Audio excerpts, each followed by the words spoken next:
quote, but somebody once said, knowledge is knowing that a tomato is a fruit. Wisdom is knowing not to put it in a fruit salad. One person's definition of wisdom and knowledge, and that kind of interchange between the two. But I heard some groups thinking about, well, also talking about what a dictionary definition of wisdom might be. Well, these are some of the key words or phrases that come up when you look at a dictionary definition of wisdom: insight, good sense, wise sayings or teachings, or wise act or saying. So I think what we can say is wisdom is the God-given ability to perceive the true nature of a matter, of a situation, in order to implement the will of God in that matter. And so it feeds into this understanding, or bringing out a distinction between what we might term godly wisdom and worldly wisdom, which is what we'll look at very shortly. It's rather like a coin, I would say. You can't see all of it at once, but you have to keep on turning the coin over to see both sides. Wisdom has two sides to it, in other words, that God-given ability to perceive the truth of a matter, what's real, what's true from God's perspective, and almost the flip side to that, how to implement God's will in response to that. Two sides of a coin. And so, as I said, there's a distinction between what is worldly wisdom and godly wisdom. Worldly wisdom is the use of knowledge and information. It's based on human understanding and reasoning. But in and of itself, on its own, uniquely just that, we read in 1 Corinthians 3, verse 19, it's foolishness to the Lord. Now, you've got all this understanding, you put all your wisdom in just simply knowing, it's foolishness to the Lord. Because godly wisdom, in contrast, is that capacity to see from God, Father God's perspective, from viewpoint, and respond according to biblical principles. There is a difference between the wisdom of the world and godly wisdom. And in the Bible, there is what's known as the wisdom literature. It's a certain collection of books which cover the topic of wisdom. So these books are the book of Job, part of the Psalms, Proverbs, the book of Ecclesiastes, Song of Songs. And perhaps most well known and most referred to is the book of Proverbs. And there have been various debates over the years as to who the author is, and with the most popular suggestion being King Solomon. Now, bearing in mind the book of Proverbs was actually compiled after King Solomon's death, it's probably fair to say that Solomon probably did have something, it contributed something significant to it, but it's probably a book or a work that draws upon several authors' perspectives and ideas, not just King Solomon. The key thing to remember with the book of Proverbs is the book doesn't contain slot machine promises. You know, if you do this and that, ka-ching, this will happen. Rather, it's more a collection of poetic statements on generally how life works. So, for example, Proverbs 10, verse 4 says, lazy hands make a man poor, but diligent hands bring wealth. Now, generally, that's true in life, but there can be exceptions, can't you? You probably think of some exceptions. Lazy people who just seem to be able to make money or do very little, but seem to get very great rewards. Or lazy people who then go and win the lottery or something like that. Whilst other people can work extremely hard and yet don't seem to prosper as well. Now, there are other probably deep-rooted issues there that we need to kind of thumb through it and follow through to understand fully the situation. So, in other words, that lazy man makes a man pure, lazy hands make a man pure, poor, but diligent hands bring wealth, is kind of a general principle to live by, but there can be exceptions. And so that same principle needs to be applied throughout the book of Proverbs. They give us some poetic statements on generally how life is supposed to work. So why is wisdom important to us? I believe wisdom is crucial to life working right, or life working well for us. Wisdom is the foundation of a successful life. And it's God's desire for each of us that we want to be wise and have wisdom. Firstly, because wisdom, we should work life working right, crucial because wisdom, firstly, gets you to where you want to go. If we did a survey or a poll with the whole general population of the UK and further afield if necessary, and said, well, where would you most need wisdom at the moment? Well, it could be, I need financial stability. I need to be wise. I need some wisdom on how to be financially stable. I need some wisdom to help me bring my children up. I need them to obey me. I need some wisdom on how to allow my work situation to improve, and so on and so forth. There are many different cries that people could offer up for more wisdom in their lives today. And in response to these situations and more, you need wisdom to know to achieve how to achieve that stability, how to be a good parent, how to lead your family, how to influence and shape the situation at work that's particularly troubling to you. Proverbs 24, verses 13 to 14 says, my son, eat honey because it is good, and the honeycomb which is sweet to your taste. So shall the knowledge of wisdom be to your soul. If you found it, there is a prospect, and your hope will not be cut off. By means of wisdom, you make your way to a hope-filled future. Wisdom allows us to get where we want to get to, a life worth living, a life of fulfillment. Secondly, wisdom is not about education. We have to recognize the fact that most people have some degree of wisdom, but it's not no matter how much you have, you can always use more of it. Now, interestingly, the Bible doesn't talk about in terms of degrees of wisdom, either you're wise or you're foolish. There's no in between. The wise in heart will receive commands. So says Proverbs 10, but a babbling fool will come to ruin. Wise people store up knowledge, but the mouth of the foolish is near destruction. In the mouth of a fool is a rod of pride, but the lips of the wise will preserve them. It's either you're wise or you're foolish. But wisdom is not about education. Many of us perhaps can think of people, we may even know them quite intimately, we might work with them perhaps, who might have numerous degrees, but are extremely foolish, potentially very smart, but also quite silly at other points. Wisdom is not about education. Charles Haddon Spurgeon, the great 19th century Baptist preacher, came to faith in Colchester, just down the road from us, said this, and I really like it because it kind of encapsulates the point I'm trying to make. Wisdom is the right use of knowledge. To know is not to be wise. Many men know a great deal, and all the greater are all the greater fools for it. There is no fool so great a fool as a knowing fool. But to know how to use knowledge is to have wisdom. And I think we see this in the example of, say, Forrest Gump, those of you who've seen the film.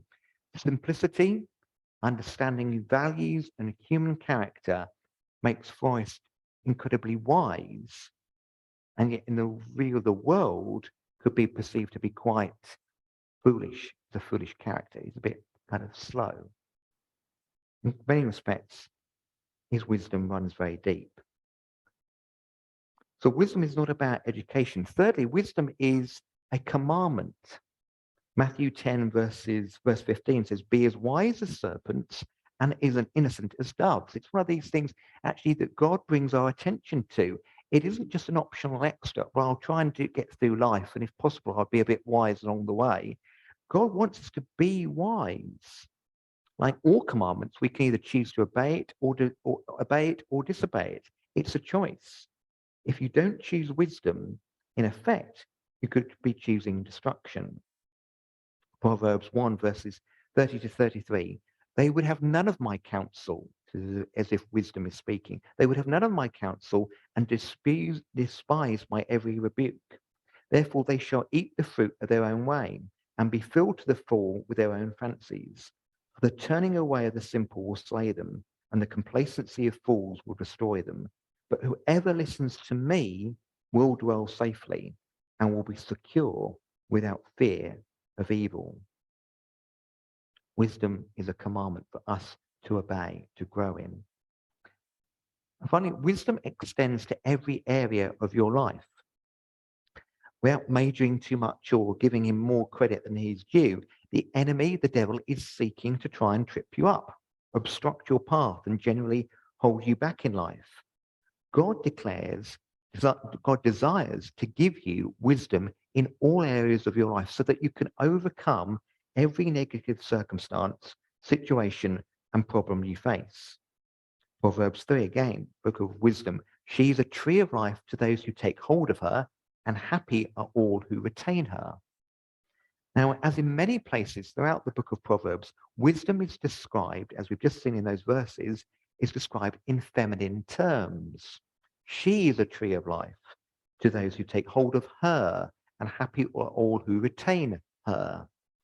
The whole purpose of the book of Proverbs was to help give instruction and counsel to young men as they started off in life.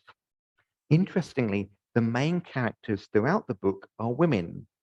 And one of the reasons why this is interesting is that given the fact that when the book of Proverbs was written, the culture of the day would have been very male dominated.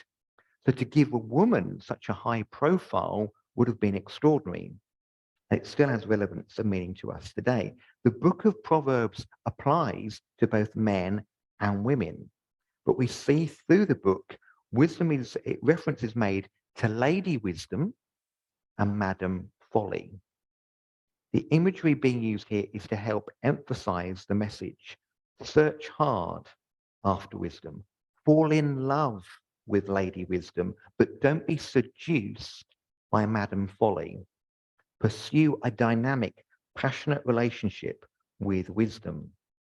And in verse 18, which I've just read, wisdom is like a tree of life. But where else do we encounter trees in the Bible? Well, in probably many different places, but significantly at the beginning, the book of Genesis, in the Garden of Eden, and at the end, in the book of Revelation, talking about eternity. This helps to highlight the connection between wisdom and life. Life before the fall and life eternally when Jesus returns. It's a powerful principle. If we pursue wisdom, we can begin to grow in and experience life as it was intended to be and as it will be eternally. Some of those things wisdom brings to us from Proverbs chapter 2, verse 5. Some of them are listed here. Knowledge of God, salvation, victory, a long satisfied life, favor, guidance, health, satisfaction, safety, refreshment, security. How many of us would like to experience at least some of those in our lives? So who is wise? Well, in a nutshell, only God. He's the source of all wisdom. Romans 6:16, verse 27 states that to God alone is wise, be glory through Jesus Christ forever. Naturally, we have some natural logic or some natural wisdom, but it's not supernatural wisdom. Supernatural wisdom comes only from God as it comes through Jesus Christ, who Scripture says became for us wisdom from God. Jesus was the personification almost of God's wisdom to us. So with this in mind, then how do we gain wisdom from God? Well, again, let's just briefly refer to another book within that wisdom literature of the Bible, the book of Job, to look at how we gain wisdom. In Job chapters 22 through to 28, we encounter Job and three of his friends. And Job is kind of talking with him and said, well, how do we gain wisdom? What do you think? How do we grow in wisdom?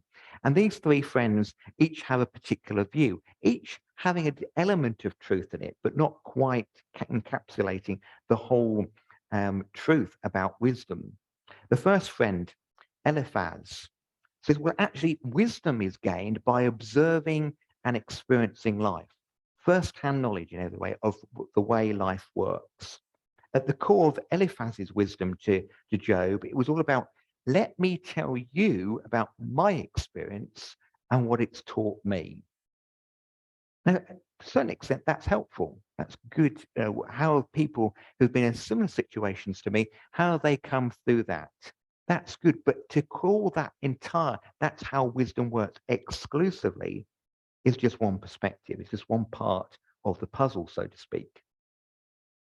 Bildad, second friend, comes along and says, well, actually, wisdom is inherited from the past. Wisdom comes secondhand through traditional proverbs and sayings of others.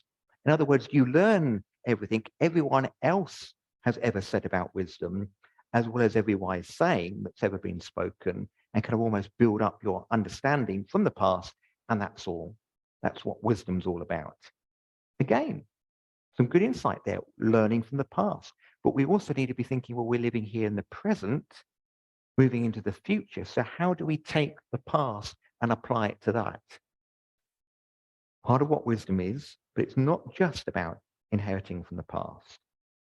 Third friend of Job's comes along and says, well, actually, and Zophar, the third friend, wisdom comes from the wise. It's inherent to the self. Wisdom is a personal characteristic. And therefore, only a few elite people possess wisdom, and they're the people Job should listen to. So the majority of us aren't wise. They're just these kind of wise gurus that we seek out. We identify the wise people, we identify them as wise gurus, and then sit at their feet and put the pearls of wisdom that they might like to give to us and share with us. Again, there are people in life we probably have come across that seem to be eminently wise, and it's good to learn from them and hear what they have to say. But you just almost delegate it or relegate it to somebody else. I can't ever really be wise. It's somebody else's thing. It's almost somebody else's gifting to be wise. I'm just deemed to be foolish. That's not what God desires for us either. So where do we go from here? What do we take from all this? Job, heeding this and listening to what his friends say, moves on in Job 28 to state clearly, wisdom comes from God alone. He writes, or he says in verse 28, 12 to 13 of Job, of the book of Job, but where can wisdom be found? Where is the place of understanding? Man does not know its value, nor is it found in the land of the living. The deep says, it is not in me, and the sea says, it's not in me. So where do we find it? Finally, in verse 28, he says, behold, the fear of the Lord, that is wisdom, and to depart from evil is understanding. He alone is the true source. And that's echoed further in scripture in Psalm 111, verse 10, where it says, the fear of the Lord is the beginning of all wisdom. We're not talking there about a fear which is being afraid or terrified of God, but an awesome respect and revering for who God is.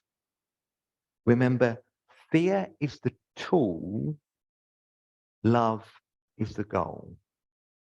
To fear, to revere God is the tool that allows us, yes, I'm revering you, and because of the wonder of who you are, I'm led to fall more in love and devotion to you, to love the Lord my God with all my heart, soul, and strength.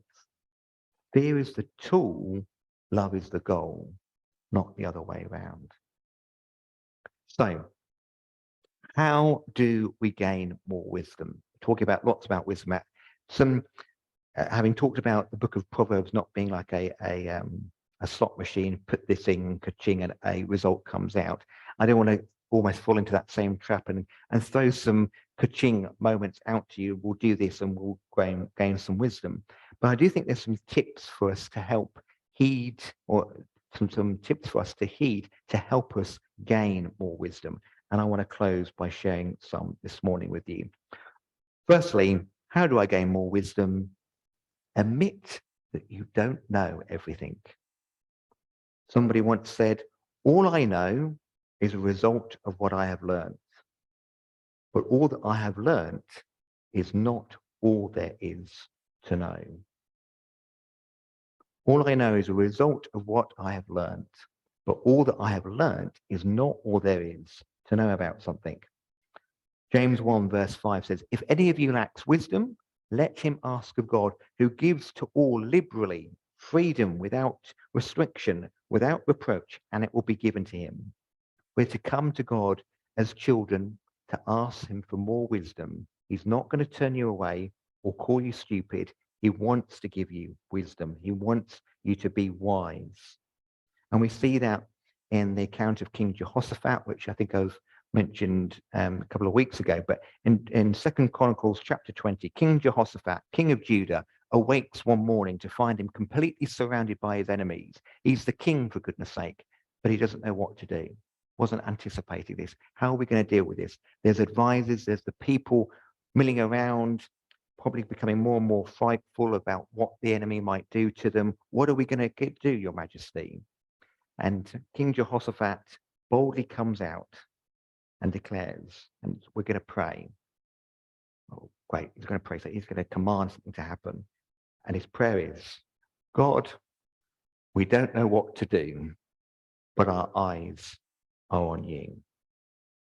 Admit that you don't know everything. God, I don't know what we're going to do in this situation. I'm surrounded by enemies, but you do, and my eyes are on you. Admit that we don't know everything is the first great step to growing in more wisdom. Secondly, choose to pray it before you say it. Our first responses to situations are not necessarily the best ones. We need to pray first. We live in an instant culture where we can respond, where we can post, we can tweet, we can retweet. We can do so many things instantly. I think sometimes we need to slow down. You've got a particularly confrontational tweet or post or email where you're thinking, it always like bashing the person's head as you type out on the keys. Oh, I'm going to give them what for this, and blah, blah, blah, blah, blah, blah. Maybe it might be good to let some of that tension and anger out by typing it out, but perhaps save it in the draft folder, or even just type it into a Word document if you're using a computer, and then you can possibly send it later. But 9 times out of 10, having got it out without sending it onto a page, you probably are going to think, do I really need to send that? Do I need to say it in a slightly different way? Now I've got the heat and the anger out by typing it out. Think on it and perhaps send it later or a revised version of it later. But either way, choose to pray about a situation before you say what immediately comes to mind is a great way of beginning to grow in wisdom and responding to delicate, challenging situations with more wisdom. Thirdly, wait upon the Lord. 1 Corinthians chapter 2, verse 9 says, eye has not seen, nor ear heard, nor have entered into the heart of man the things which God has prepared for those who love him. Paul here is quoting from the prophet Isaiah in Isaiah 64, verses 4, where we have those verses first written. And in Isaiah, the word that he uses for love, the things which God has prepared for those who love him, Isaiah actually uses the word in the Greek for the thing, or in the Hebrew, in Isaiah's case, the things which God has prepared for those who wait on him. Paul uses the word for those who love him. Interestingly, we therefore see that the act of waiting equates to the act of loving. Effectively, we're saying, I am waiting in your presence, waiting here for you. Mary didn't know she knew roughly what I was speaking of, but I didn't ask for that song specifically. I'm waiting in your presence until I hear you, until I hear what you want me to do. Desire wisdom. Go back to that whole theme about desiring wisdom. Wisdom is personified as a woman we should fall in love with, exalt her, and she will promote you. She will bring you honor when you embrace her. The act of waiting equates to the act of loving. Fourthly, persevere until you receive it. Without faith, Hebrews says, it is impossible to please God because anyone who comes to him must believe that he exists and he rewards those who earnestly seek him. If you're going to receive God's rewards, you must be a diligent seeker. I want your wisdom, Lord, and I'm going to go out and find it. Search for wisdom like gold. Now, if I suddenly said to you, folks, we're going to have another little bit of an icebreaker, a little form of interaction here. I've hidden in this room 5 blocks of wood. I would anticipate a response like the one I've just got, kind of deadly silence. Why on earth 5 blocks of wood, Matt? And really, I'm not going to desire to go and look for 5 blocks of wood. However, if I said to you, folks, I've hidden in this room 5 gold bars, then I think that he's unfolding his arms. Now I'm a little bit more interested. Now this is on my wavelength. Where's the gold? In the same way, we are to seek out wisdom like we would seek out gold. It's the glory of God to conceal a matter, but the glory of kings to search out a matter. In other words, if we're really wanting to find out the wisdom of God, wisdom as so often is described in the book of Proverbs, to be like gold, we're to seek it out with a desire. Proverbs 2, verse 1 to 3, there's 3 ifs that are listed here.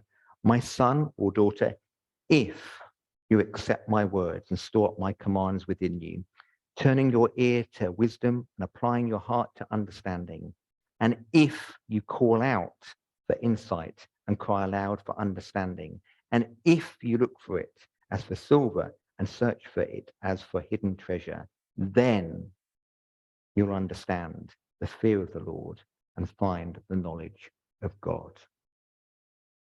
Persevere until you receive it. 5thly, meditate on God's word. The book of Proverbs is a wisdom book, 31 chapters. So there's actually a chapter per day for a month. Okay, you're 1 extra if it's a day of 30, a month of 30 rather. Mine it for nuggets to meditate on 1 per day. God desires you to be wise and not foolish. There's 31 chapters. Take a chapter a day and read it. I do it fairly regularly, and there's always something new and fresh that leaps out at me as I look at a chapter from Proverbs. Meditate on God's word. What does that mean? Well, in the nicest possible way, folks, be more like a cow. Be more like a cow. A cow has 4 stomachs, and this amazing creature is able to eat grass and other vegetation because it gradually passes that food between these various stomachs. So when it chews its cud, it's essentially burping up some of the partial digested grass in one of its stomach to then chew some more in order to really get the process of getting the nutrients out of every last ounce almost of the grass that it's chewed. The whole process is called rumination. And that is very much like how biblical meditation should work. Unlike Eastern meditation, where it's all about emptying your mind, Christian meditation is all about filling our minds with the truth of God's word. Take time, not just to read it. I've read those verses. Let's move on. Read the verses. Read the verses again. Read the verses again and chew over it. Ruminate it over and over. So the nicest possible way, folks, be more like a cow. Be a cow for Jesus. That's a bumper sticker and a half, isn't it? Anyway, we'll leave that. We won't hope anyone takes that one on. But be more like a cow. 6thly, obey God's word. Having meditated it on and chewed over it, obey it. Act on it. There's no point asking for it and then disobeying it, but act on God's wisdom. It's about transformation and not just information. God is a God of relationship who wants a relationship with us, a relationship marked by wisdom coming out of a love relationship with him. Start to grow in that process of becoming that new creation he calls us to be, to grow up into the fullness in Christ, so that we have at the heart of who we are as disciples of Christ, wisdom. Psalm 90, verse 12 says, the psalmist writes, teach us to number our days, that I may gain a heart of wisdom. Teach us to number our days. I need to encourage you to number your days. I've been alive for 15,490 days. Would you believe it? On day 2,215, I was saved. On day 3,824, I was baptized. On day 6,717, I started a discipleship training school in Toronto, Canada. Day 8,470, I graduated from university. Day 10,759, Debbie and I got married. Now, you can use a website to work out how many days you've been alive, and you can calculate how many days and what days happened and which particular life events took place when. How does that help us to grow in wisdom? It helps us to grow in wisdom because it helps us to focus and review the life that we've lived and how we've brought glory to him and how we might continue to bring glory to him in the days ahead. Wisdom in the use of our time, wisdom in the use of our achievements, wisdom in what we value and cherish in our lives. It does take a bit of a time, might take an hour or so, but the word of God says, teach us, O Lord, to number our days that we may gain a heart of wisdom. Finally, heed godly counsel. Everyone needs guidance, but not all advice is godly. Some people, even trained counselors, can actually lead us astray instead of helping us find God's way. Proverbs 11:14, where no wise guidance is, the people fall, but in the multitude of counselors, there is safety. Never underestimate the value and the influence of friends around us. They could help us to grow in wisdom or even cause us to suffer harm. And so we should evaluate what kinds of friends we have journeying with us, speaking into our lives, or that we are allowing to speak into our lives.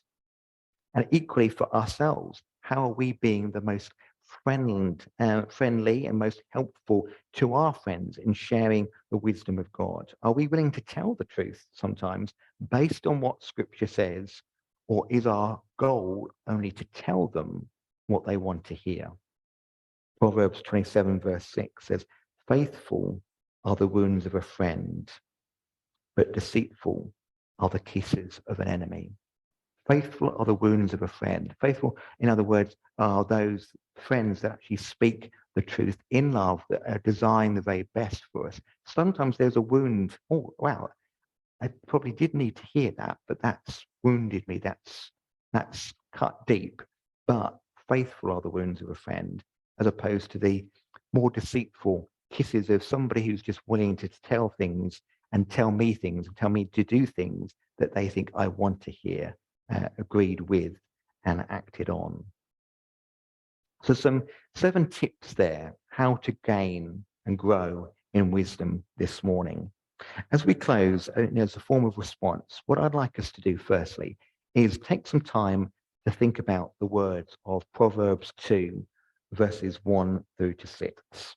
I've got them on the screen, but if you've got a Bible with you, either on your phone or other device or a printed copy as well, you may find it easier to refer to it close to you. But these are the verses on the screen that I'd like us to think about. Proverbs 2, verses 1 through to 6. I'm just going to give us a couple of minutes just to reflect on those words. How do those verses speak to you specifically today? It might be that verse 3, for if you cry out for insight,